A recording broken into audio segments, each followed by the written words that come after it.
You're listening to the 123 show with me, Noreen Mayer, this afternoon, and it is time for the Agenda Cafe, and I'd like to welcome back to the studio our wonderful co-host, Karen Coe. Karen, it's great to speak to you. How are you doing? Good. I'm great, Noreen. How are you doing? I'm very good, thank you. So what topic have we got on today? Okay, so today we're going to talk about, well, we're really raising awareness for transgender people.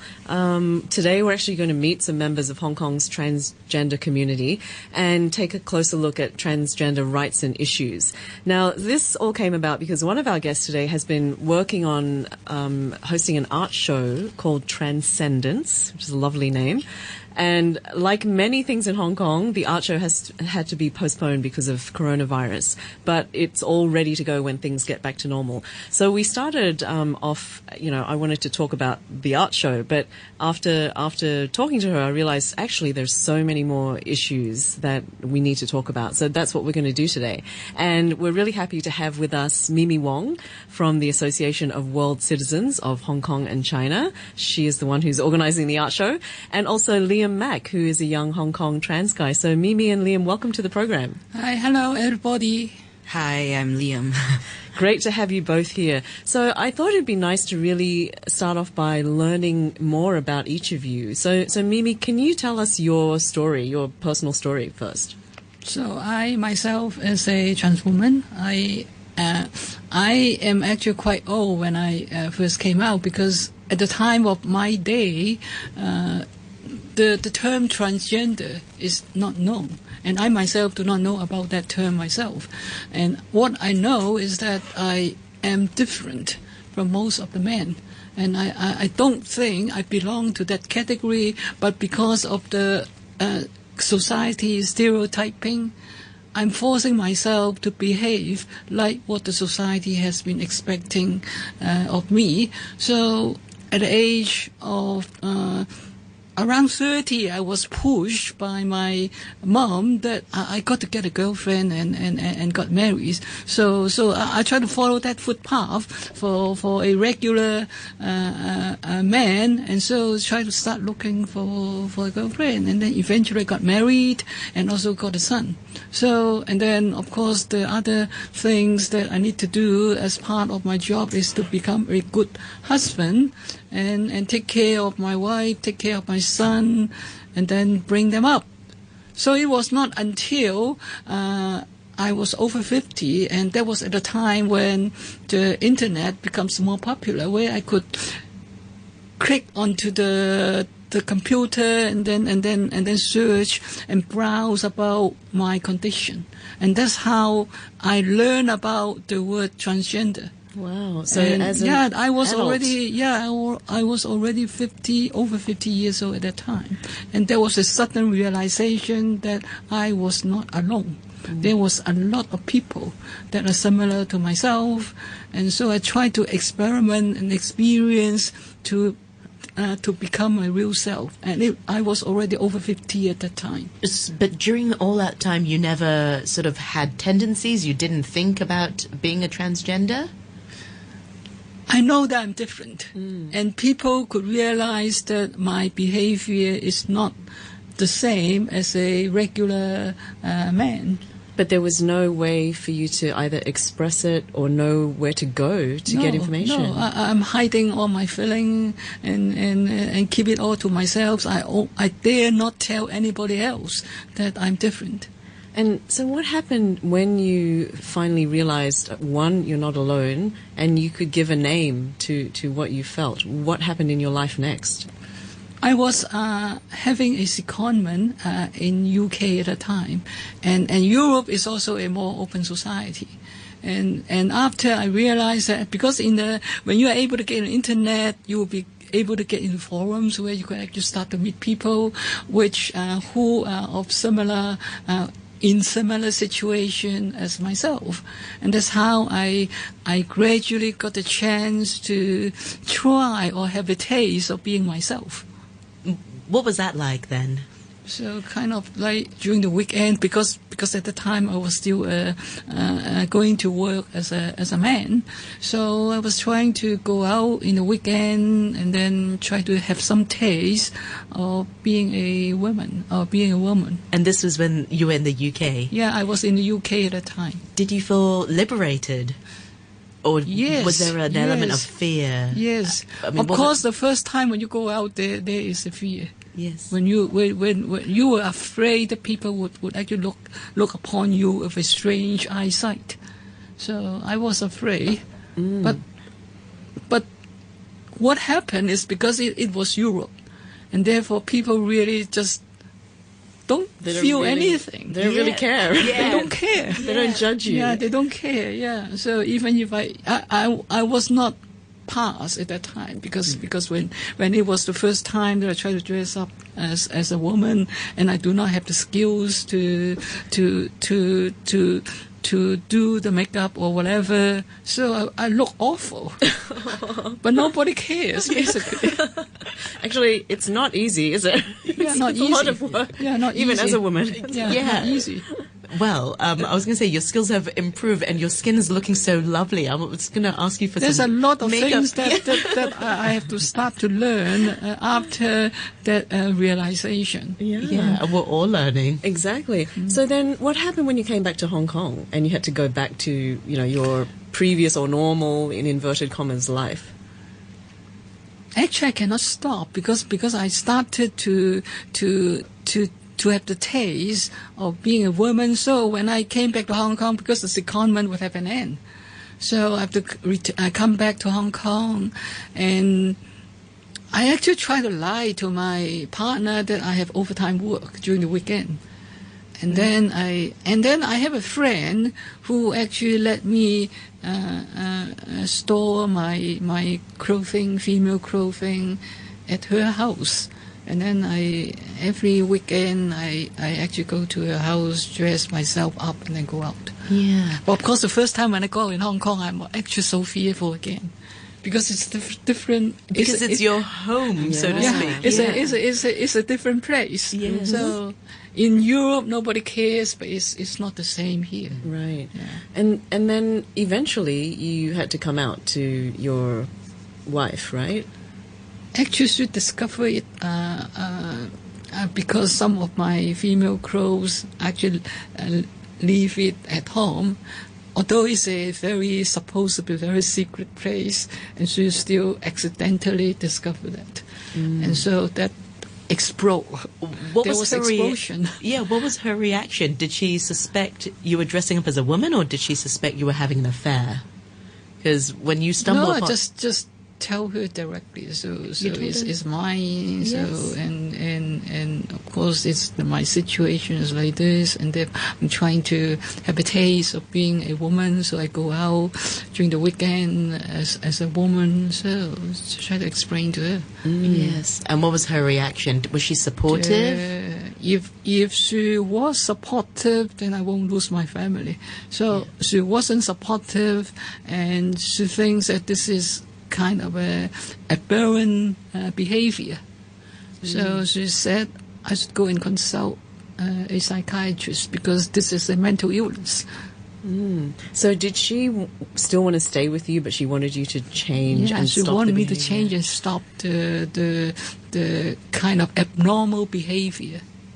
Yeah. Right. And of course, this isn't abnormal. This is who you really are. So you had to just tell her, I'm sorry, this is who I am. I actually did go to consult a psychiatrist, but the process of going through the consultation didn't really change anything because the psychiatrist is actually supportive of me going to become myself. Because it's not a mental Yeah. illness. Yeah, it's not. And No. therefore the process of consulting a psychiatrist actually make me go further away.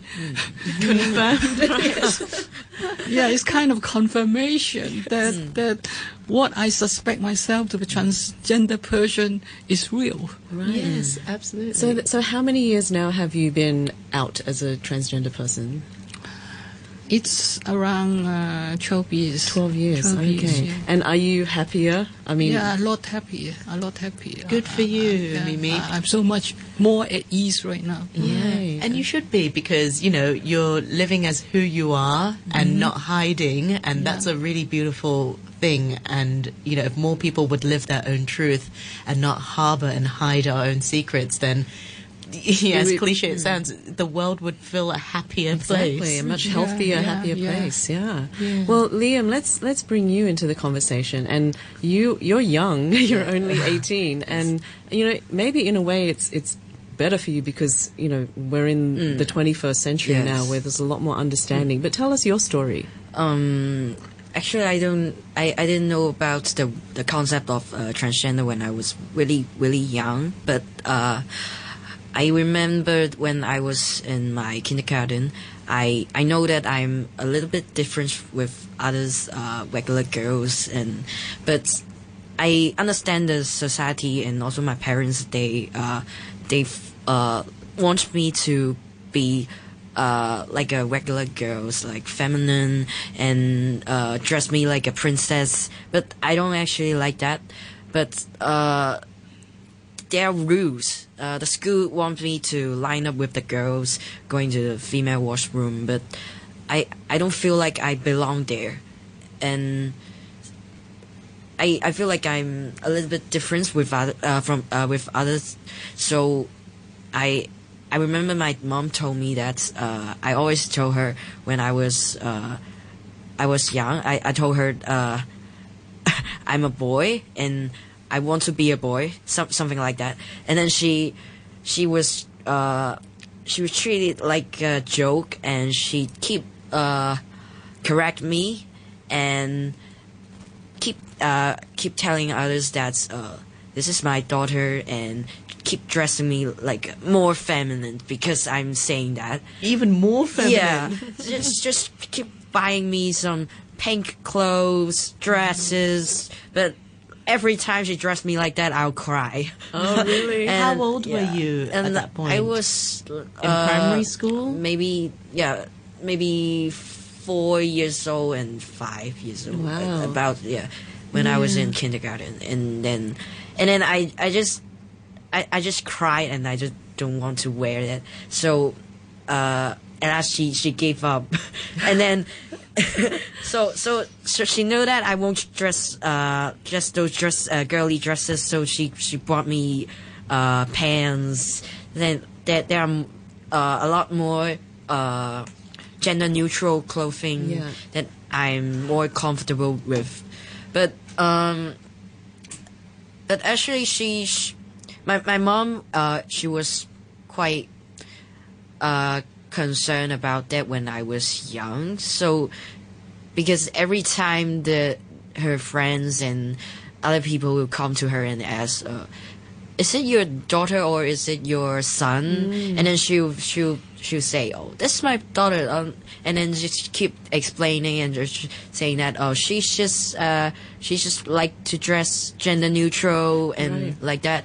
But I don't feel like this is comfortable. She's saying that, and then I'll just leave and say nothing because I just don't want to be there anymore. So this is kind of one of the dysphoria that I was experiencing. But I discovered that when I was at my secondary school. I know the concept of transgender because I was browsing on the internet and looking for some YouTube videos, and I saw videos of a transgender guy on he's in US, and then I because I checked his YouTube video, and then I feel the same kind of feeling like him. So I start to question that maybe I'm a transgender. But actually, when I was really young, I always knew that I like girls, but I don't know. I never thought of I'm actually a transgender because I don't know what is a transgender. and I know what is lesbian, and then I thought I was a lesbian. But actually, when I get along with other lesbian, I don't feel like I'm same with them. So I was really struggling that what am I? What do I belong to? So I keep questioning. So when I discovered the word transgender, I was really happy that maybe this is the kind of category for me to fit in. Right. So I start to seek for help from others, and then I find Mimi, and then she told me that there's doctors in the Hospital of Elizabeth, and then I go to the doctors and confirm that I'm a transgender. This is in the public system. Yeah. Yeah. Yes. I saw actually. You mentioned is it Queen Elizabeth Hospital or and also Prince of Wales Hospital? They have a Prince of Wales official one, Yes. but they only take in patients that are over 18 years old. But I he was see. so young at that Right. time. Yes. He was Okay. below 18, and he's unable, or he's not qualified to Right. be assessed by the psychiatrist there. Oh, okay. So it was private, not a non-official one, public, but, okay. yeah, but it actually gave me a confirm that I'm actually a guy inside. So it makes me feel a lot more comfortable that I finally know that where do I belong to. Yeah. But Yeah. And how Yeah. did your family react, Liam? I mean, were they with you in this process, or were you doing it secretly, or could you be open? at first I didn't told them about my situation, and then I just keep hiding.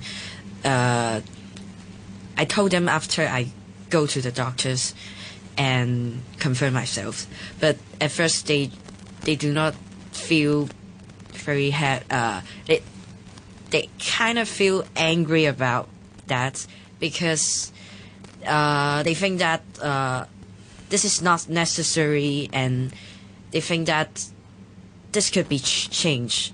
This is just a phase. Yeah. And it'll change. Yeah, I think they kind of seeing this as a short period of thing. They just don't see that as serious things. So I just keep telling them that I really confirmed about this and that I'm serious, but it did not go well at first. And my mom even just throw me out from home at really? first. Yeah, and we have a fight and just keep arguing about this. But like after the fights we had, and they see that I'm actually really depressed about this problem, and I am actually facing many problems in school and about myself and my dysphoria, and those things are making me so depressed, and they actually see it, so they try to understand me more. So I think maybe after a year they start to accept the truth that I am a transgender.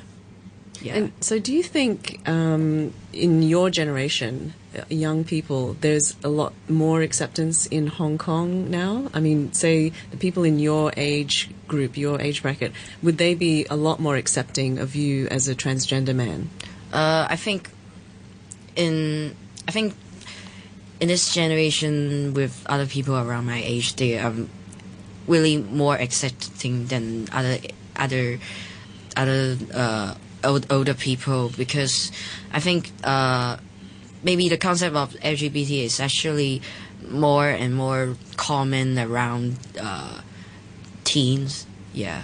Yeah. Well, we'll continue with this very interesting topic after the 2:30 news. And of course, we welcome our listeners to join us as well. Feel free to drop us an email. Our email address is 123show@rthk.hk.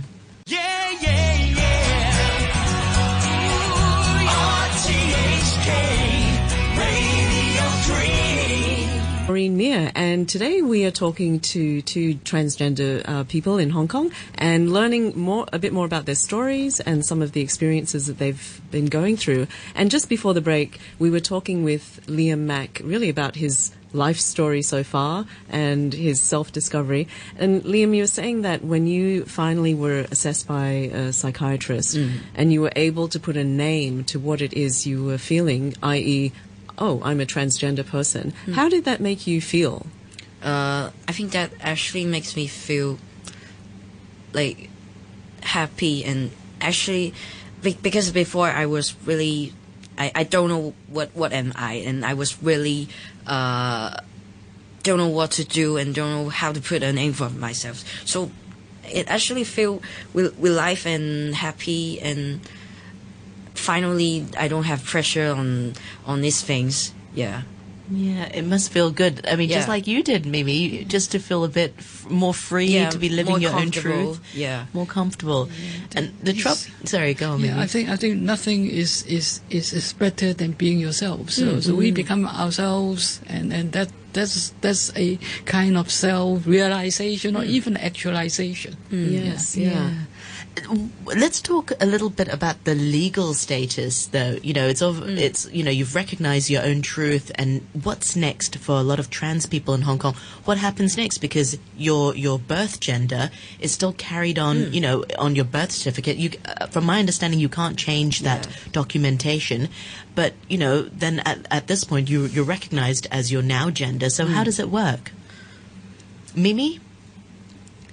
After the surgery, there is something that we could do. We could change the Hong Kong identity card. So the ID card could be changed, but then the birth certificate cannot be changed. And we have been lobbying the government for a number of years now, and we actually on the brink of actually putting up a court case, and we know that the legal route appears to be the only route that is possible, because if the government is not willing to recognize our legal status, then the only way out is to use the legal route to push the government to make changes, because if that becomes a precedent, then the life for trans people would become a lot easier. Yeah. So it's only when you have the surgery that you can change these documentations, your ID card. Only the ID card, but the birth certificate still remain your original, because from the perspective of the government, the ID card is for your convenience, whereas the birth certificate is your legal status. Right. What about in the eyes of the law then? I mean, if you were detained, say you were a trans person and this is pre-surgery, would you be treated as a woman or a man if you were arrested? You know, would you be put in a male jail or a female jail? You know, how does it work? They would just follow your ID card. So if you are in the process of transitioning and you're not, I mean, some people choose not to have the surgery, gender reassignment surgery, because it's so invasive. Yeah, exactly. Painful, and so you would be. And there were court cases before about there was a Filipina woman who actually got jailed, but she was put into the male ward. Yeah, we spoke to Brenda. That's Brenda Legre, because of the toilet issue. Yes. And is there any? Are there any moves by the government to listen? I mean, I know Mimi, you actually spoke in front of LegCo about this issue. Yeah. What was the response? Was there any response?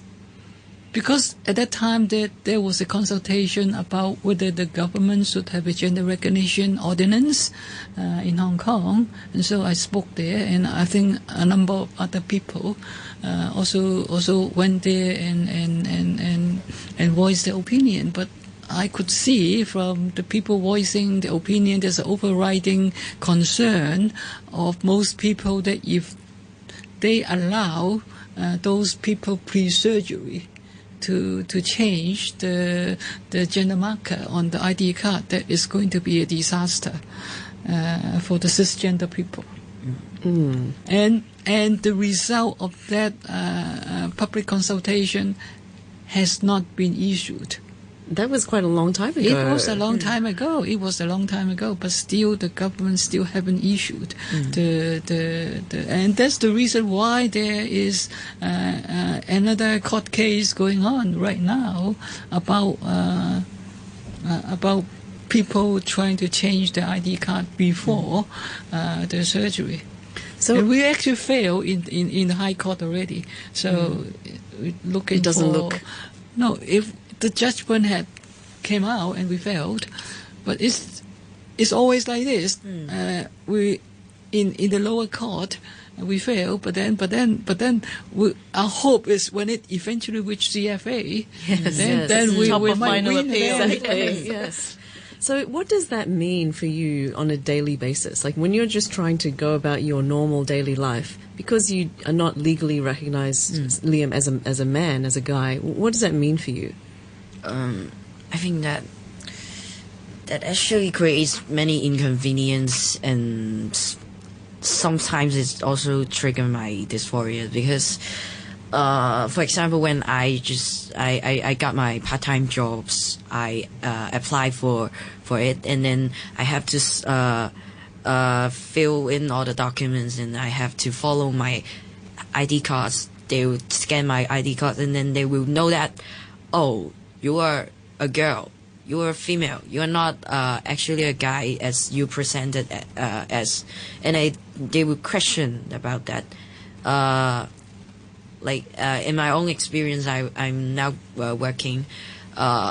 Some of my colleagues and they sometimes will call me with female pronouns, and that make me feel really, really uncomfortable because that is not me, and That's not who you are. yeah. Yes. So, but I Do don't you feel. correct them? Do you say, Yeah, I'll correct them, but sometimes they will just keep calling me with that pronouns. That even after you tell them to stop? yeah, sometimes I don't know if they just don't remember it or what, but that actually triggered my dysphoria a lot. And in my own experience, my manager, I don't know why, but my manager actually did ask some of my colleagues to guess what is my sex. Really? Yeah, I don't know why he did that, but that actually make me feel None of their business. Yeah, It's not this their is business. Yeah, Really? you know, I as a transgender, sometimes I just go on the streets. I was shopping, maybe I was talking with my friend, but some people would just come up to me and ask, "Are you a girl? Are you a guy or are you a girl?" But I don't know why they ask that, and I just don't want to tell them because this is none of them business, Exactly. and that does not matter. Yeah. Because I'm just work here. Even though I'm a girl or am I a guy, that Doesn't mean- affect. yeah, It doesn't affect my affect performance. anything. Yeah. Yes.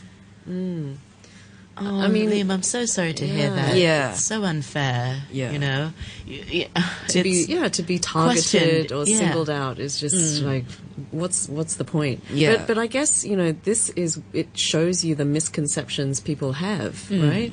And there must be a lot of misconceptions that people have about trans people. That's why we need to do a lot of education. We did the movie, we did the radio program, and of course, coming soon would be our art show. Yeah. Let's talk about the art let's show. talk about the art show. So, can you tell us, Mimi, exactly what is going to be in the art show? What's the idea behind it? So the idea behind it is actually to show how we are presenting ourselves to the society, because it is just like a myth to most of the people in Hong Kong, and they don't know how they are like. So what we did is to pick 11 people from our community, because not everybody would want to present themselves and make people know that they're transgender. So kind of we have to persuade them that if they are willing to be presenting themselves publicly in the form of an art show, and then let people come and see who they are. So, the- basically what we did is to have a total of 11 people. There were 5 trans men, and Liam is one of them, and then there were 6 trans women. And then each of us take some photos. One is pre-transformation. Because we call it Transcendence Art Show, and there's some meaning. Because trans means transgender. Transcend means actually we go beyond and even become better. And actually, and why we try to make use of a transformation process, because a transgender person, when they change from one gender to another, they are beautiful. So another word that we try to put, because we actually have a poster, and transcend is one of the words that we use, and transfigure is another word that we use, because we are a group of people that we are actually transforming our external appearance to something which we don't like, to something beautiful. And we call this a transfiguration. And that's why we also try to make everybody, the man looks very gentlemanlike, and the woman looks very womanly. Right. And another word, also beginning with trans, which we put in a poster, is transgress. Although it doesn't look like to be a good word, but we actually cross over a line that the people in the society is thinking about. And although it looks like it's not a good word, but then we really cross over that line. Wow, and that's what very the 3 deep words. meaning. There's 3 words that we put up on the poster that we're going to bring out soon, to promote the show. Liam, what are your thoughts on it then? I think the art show actually show the public the beauty of being a transgender, and I think it will correct their misunderstandings and the myths they see transgender, because I think most of the people their understanding about trans people are from TVs, medias, or they just immediately related to the shows in Thai, because most of the their understanding are not quite positive. So I think the art show will help the public to understand us in a more positive way, and make it set a positive image. And there were quotations from each of the models, which would be listed alongside their picture. And each of them would have 3 pictures, one before the transformation by the artist, and then 2 pictures that was after the transformation process. They were the bigger pictures, Because and then it's their now. quotations. And then along with that, we are going to run human libraries as well, where these models would come and share their stories. Wow. So the audience can come and talk to them and learn share about and talk to them, and at the same time, because we also want to actually make the employer aware that we are not people that are different, with less capability, and so as part of that show, having the chance to interact with them, we want to make them understand us more. And at the same time, we'll be distributing a free booklet on how to build a trans-friendly workplace to the interested employers. That's important. Well, I know that in the private sector there are some workplaces that do accommodate trans people, in a very personal way. Do they have any guidelines available to them? There's no guidelines. That's why we're That's writing. why you're writing the guidelines. book. That's why we're writing a guidelines, and we hope that we could have interested employers that could come, and then we're giving it out free of charge. And we don't charge them anything. Liam, what about schools? That's another thing. I mean, there are some schools I know, again, private schools, who have kids who are transgender. as young as, say, primary, going into middle, high school, and some of them have been able to sensitively accommodate that as well, because they have to do things apart from just which bathroom do they use. But if you go on a school trip, do you room with a girl or a boy, depending on who you are? Are schools making any moves towards helping trans people? When I was in my secondary school, I was wearing a girl's uniform from my Form 1 to Form 5. But after that, because I go to the doctors, and the doctors write a letter to my school, and then the school accepted my apply to wear boy uniform, and then I think they actually did it quite well, because they accept my application to wear boy uniform, but they didn't do it quite.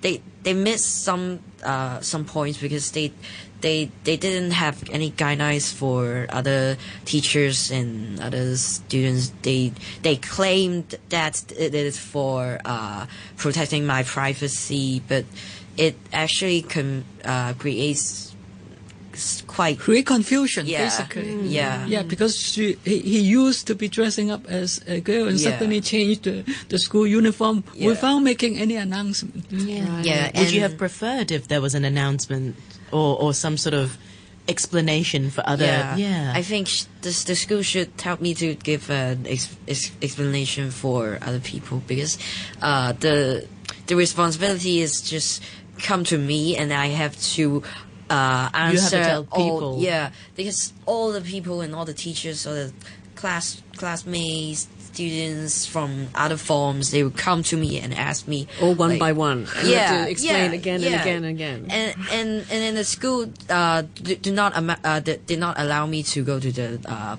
boy washroom, and then I have to I have to go to the female washroom while I'm wearing a boy uniform. So this creates even More confusion. Yeah, more confusion, because other people, they don't know me. They would just see me as there's a boy guy trying to get into the girls' toilet.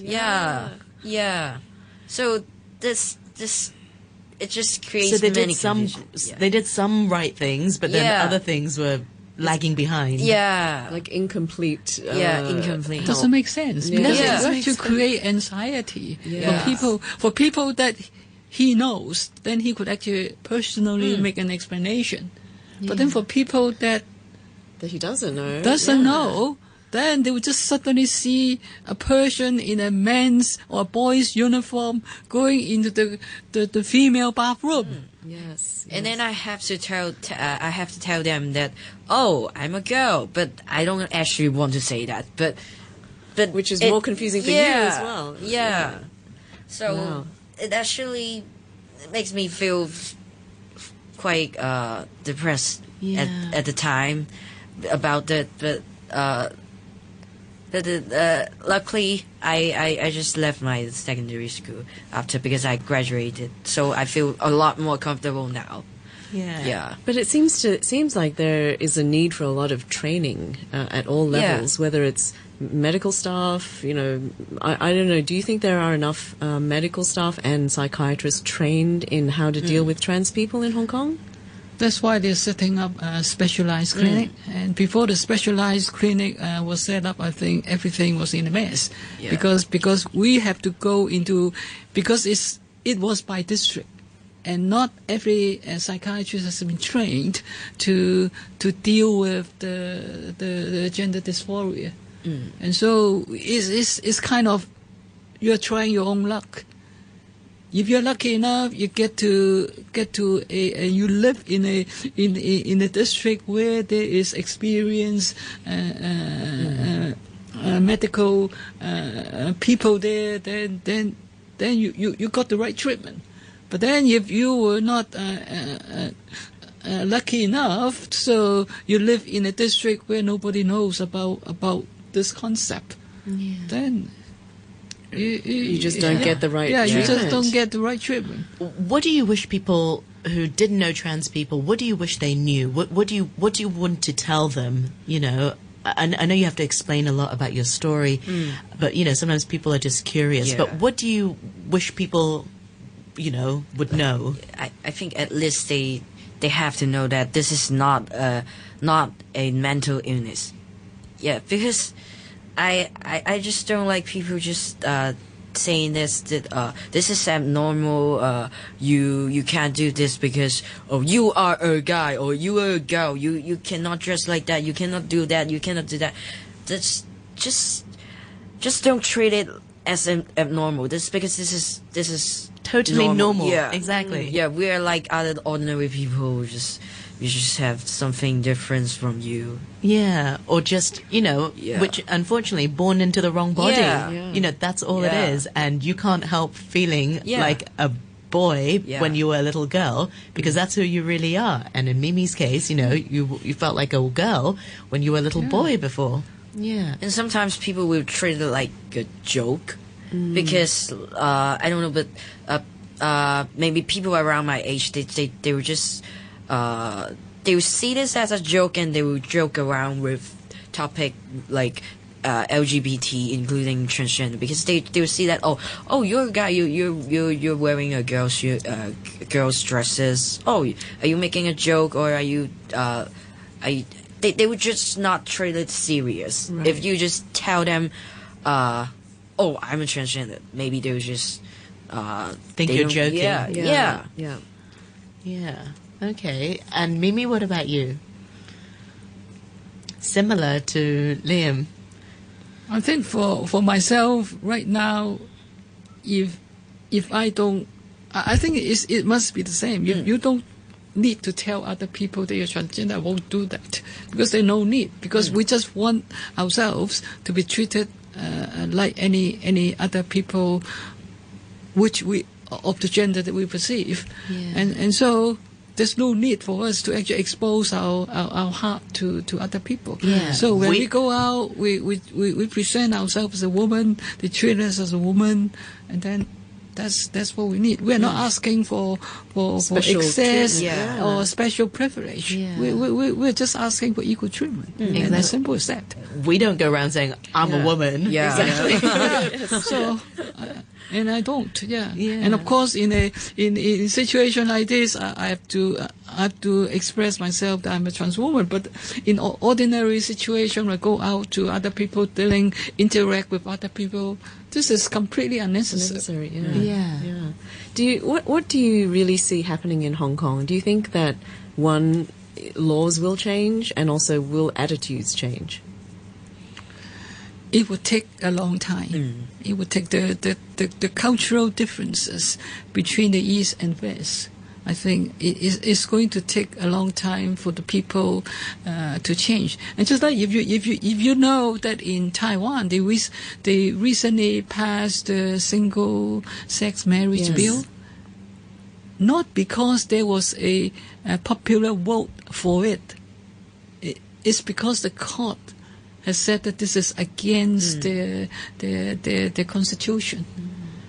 If you try to ask for a popular vote, in fact, the government did ask for a popular vote, and the vote is an overwhelming No. against Yeah. no. But still, I think the good thing is the government still work towards the requirement that was put forward by the court to put single-sex marriage into something legal. Yeah. And just like for us, if we ask for the opinion from general public, it's always going to be no. So gender recognition consultation is a joke. Go out and ask the public whether they should recognize us, because we are the minority. And the number of people that will support us is always going to be the number of people that will be against us. Right. It doesn't make sense. So if the government is really helping us, they just go forward and do it. It's just an excuse to say that they need to do a consultation. It must be so frustrating. I mean, Mimi, for you to see over the years how, things progress and then stop and then move forward a little bit. That's why we think court proceeding is the only way out. The only way to bring it It's right the only to the way front. out, yeah. Are you seeing more people coming out to you for support and, to come out and say, I'm a transgender, compared to before where things were more sort of under the surface and more secret? Are more people There are more people who are willing to stand out, but then there's still a lot of people who would rather try to actually hide themselves and keep this something to themselves. Yeah. Because of the surrounding, the environment is not conducive to them trying to let other people about what they were in the past. Yeah, exactly. Yeah. Well, that's why they need to come to your art show to be enlightened, to learn more. Exactly. We hope to run it in May if the epidemic could actually Settle down by then. And because May is a good month because the IDHOT, have you heard about that? The International Day Against Homophobia and Transphobia is on May 17th. And so what we hope is the art show would be during that time. Yes. Wow. That would be It wonderful. will be one of the wonderful. day of the art show. Yeah. This is what we hope. And we actually booked the venue already. But we've told them that we might have to force to change if the epidemic continues. Because otherwise nobody would come. Yeah. Well, here's hoping that everything clears up by that date and then we can get people to go and see the show. I've seen some of the photos you sent me and they are amazing. They're beautiful. Yes. It'll be really worthwhile. Well, we look forward to inviting you both back on another time. And meanwhile, we hope that your show will go on in May. And remind our listeners once again, Mimi, have you got a website where people can find out more about you and your work for your center? We have a website, but it is in Chinese about our work, which is awchklgbti.wixsit.com/awchk. And we also have a dedicated website for the movie that we produce, which is called awomanisAwoman.org. So if people want to invite us to do screening in their office, go to that website and then drop us an email. Yeah, thank you so much for your sharing today, Mimi and Liam. Thank you very much indeed for sharing your truth with our listeners. And hopefully this will give strength to maybe some of the listeners listening who want to come out and live their truth as well. Thank you so much, Karen. Thank you for your invitation.